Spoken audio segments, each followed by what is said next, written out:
जीवन का कर्ता, उद्धार करता, जिंदगी देने वाला, मौत पर फतह पाए हुए यीशु और अपने बच्चों को भी मौत पर फतह पाने की जीवन देता है। तेरा धन्यवाद देता हूँ। जो भाई बहन सुन रहे हैं उन्हें आशीषित कर, यीशु के नाम से, आमीन। मेरे प्यारे भाई बहनों, पहला पतरस 2 की 11 आयत में लिखा हुआ है, हे प्रियो, मैं तुमसे विनती करता हूँ, तुम अपने आप को परदेसी और यात्री जानकर उन संसारिक अभिलाषाओं से जो आत्मा से युद्ध करती है बचे रहो। मेरे प्यारे भाई बहनों, हम यहाँ क्या देखते हैं? संसार में क्या है? संसारिक बातें क्या है?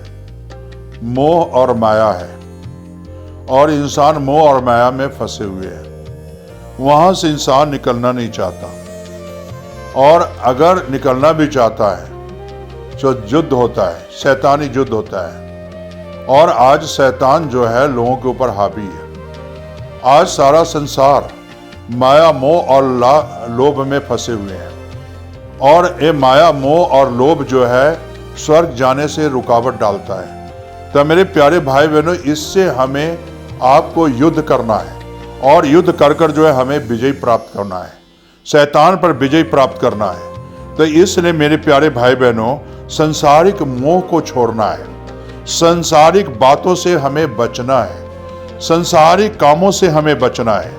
और क्यों बचना है? हम इतना जान लें, से परदेसी जान कर रहना है, जिससे हम इस धरती पर परदेसी हैं। हमारा जीवन यहाँ का नहीं है, हमारी आत्मा यहाँ का नहीं है। हमारी आत्मा तो स्वर्गीय आत्मा है। हमें तो ये आत्मा स्वर्ग से आया है, और हमें स्वर्ग वापस चले जाना है। तो मेरे प्यारे भाई बहनों, ये जब जानकर आप ऐसे समझोगे, तब मेरे प्यारे भाई और बहनों, आप अपने आप को एक यात्री जानकर इस धरती पर जो है जीवन गुजारोगे, और सांसारिक अभिलाषाओं से आप बचे रहोगे।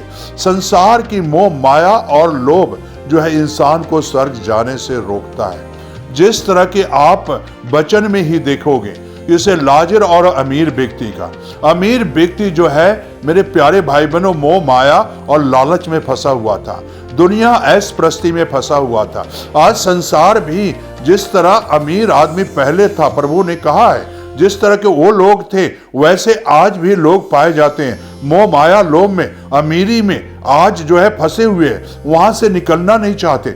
लेकिन मेरे प्यारे भाई और बहनों, जो इंसान वहां से निकल जाता है वो आशीष पाता है। लाजर वहां से निकला हुआ था, बेशक फोड़े से भरा हुआ था, लेकिन उसका जीवन स्वर्गीय जीवन था।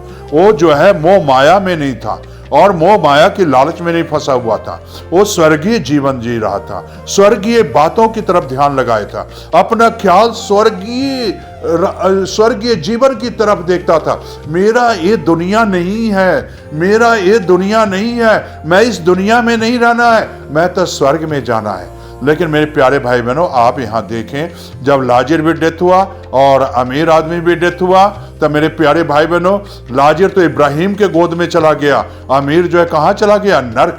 मेरे प्यारे भाई बहनों, इब्राहिम को जो है फरिश्ते लेने आया।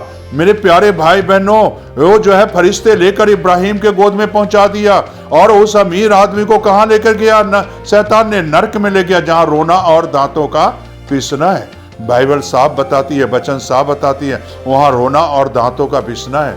वहां वो तड़प रहा है, एक पानी की बूंद मांग रहा है लाजर से, लेकिन जो है मेरे प्यारे भाई बहनों, वो उधर नहीं जा सकता और वो उधर नहीं जा सकता। रिक्वेस्ट करता है, जैसे मेरे और भाई हैं नीचे, मुझे जाने दे, लेकिन वहां से कोई वापस नहीं आएगा। मेरे प्यारे भाई बहनों, याद रखना, जैसे हमें संसारिक युद्ध करना है, आत्मा से युद्ध करती है। जो संसार में रहते हैं, आत्मा अच्छे काम कराना चाहता है, लेकिन शैतान आपको अच्छे काम करने से रोकता है, अच्छे विचार से रोकता है, अच्छे ख्याल से रोकता है शैतान। इससे आपको बचना है। शैतान से युद्ध करोगे तो शैतान पर आप हावी हो जाओगे। जिस तरह के प्रभु के चेले हर रोज सुबह, शाम और रात जो है शैतान से युद्ध करते थे, और शैतान उनके ऊपर कभी हावी नहीं होता था, शैतान उसे गिरा नहीं सका, उसी तरह आपको भी आज युद्ध करना इस धरती पर शैतान से, तब आप विजय प्राप्त होकर स्वर्ग जाओगे। कहने का मकसद यही है मेरा, जिसे आज धरती पर दिल ना लगाओ, प्रभु के पास जो है अपना जीवन दे दो, आत्मा दे दो प्रभु को। और जो है ये जो है संसार एक यात्री है, यात्रा करके सभी तय करके चले जाएंगे। जाना कहाँ है? अमीर आदमी यात्रा तय किया, नरक में चला गया। लाजर यात्रा तय किया, इब्राहिम के गोद में चढ़ाई। फैसला अब आपके हाथ में है, जाना कहाँ है? सोचे आप, जाना कहाँ है? तो आइए दुआ करें, स्वर्गीय जीवन जीना सीखें, स्वर्गीय यात्रा करें। तो आइए प्रार्थना करें। स्वर्गीय आसमानी बाप, जो भाई बहन आज खुदाबंद आत्मिक जीवन नहीं जी रहे हैं, खुदाबंद तुझसे दूर है, तेरे वचन से दूर है, तेरे वचन के मुताबिक नहीं चल रहे हैं, आज खुदाबंद उन्हें बुद्धि और ज्ञान दे ताकि बाप शैतान से युद्ध करें और खुदाबंद वहां से निकलें। और प्रभु यीशु उनके जीवन में तू राज्य कर खुदाबंद, और खुदाबंद तेरा राज उनके जीवन में स्थापित हो जाए ताकि तेरे नाम की महिमा मिले। ये प्रार्थना यीशु के नाम से मांगते हैं, आमीन।